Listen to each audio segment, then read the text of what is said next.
একটা মার্কেট, তাও আবার জলের ওপর।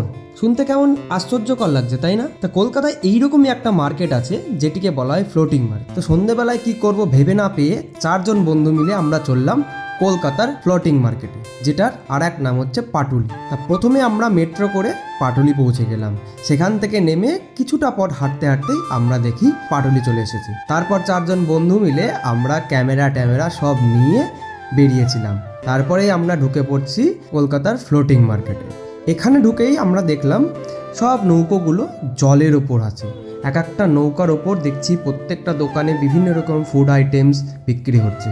যে ফুড আইটেমসগুলো দেখতে খুব সুন্দরই লাগছিল, ভাবছিলাম খাবো, বাট কোয়ালিটি ঠিকঠাক ভালো না লাগায় আমরা আরও মার্কেটটা ঘুরে দেখতে থাকি। যখনই মার্কেটে ঢুকলাম তখন দেখি কাঠের ওপর সব মার্কেটটা বেস করে করা আছে, কিন্তু কাঠগুলো খুব নড় করে নড়ছিল। তারপরে আমরা সেই মার্কেট থেকে বেরিয়ে চলে আসি এই একটা আলোর মেলাতে, যেখানে লেখা আছে আমার ভালোবাসার শহর কলকাতা, যেখানে বিভিন্ন রকম স্ট্যাচুস আছে এবং একটা মন্দিরও আছে, যেটা কালী মন্দির। তারপরে আমরা সামনের দিকে হাঁটতেই থাকি এবং শুধু কি ঘুরবো, পেয়ে যায় আমাদের খিদে। তাই কি খাবো করে দেখছি সামনের দিকে অনেক ফুড আইটেমস, সাথেই দেখি আমরা একটা নচিকেতা চায়ের দোকান, তার সাথে আরও কিছু ফুড আইটেমসের দোকান, কিছু স্ন্যাক্সের দোকান। তারপরে আমরা সবাই মিলে ডিসাইড করি যে কিছু খাওয়া যাক। তারপর আমরা একটা চিকেন পপকর্নের প্লেট অর্ডার দিলাম। সেটিকে 4জন মিলে ফিনিশ করে খিদেটা বেশ ভালোই মিটলো।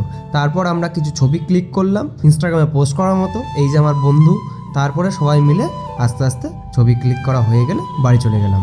তোমরাও যদি সন্ধ্যেবেলায় ঘরে বসে থেকে বোরিং ফিল করো, তাহলে কলকাতার এই মার্কেটটিতে এসে কিছু স্ন্যাক্স খেয়ে বাড়ি চলে যেও।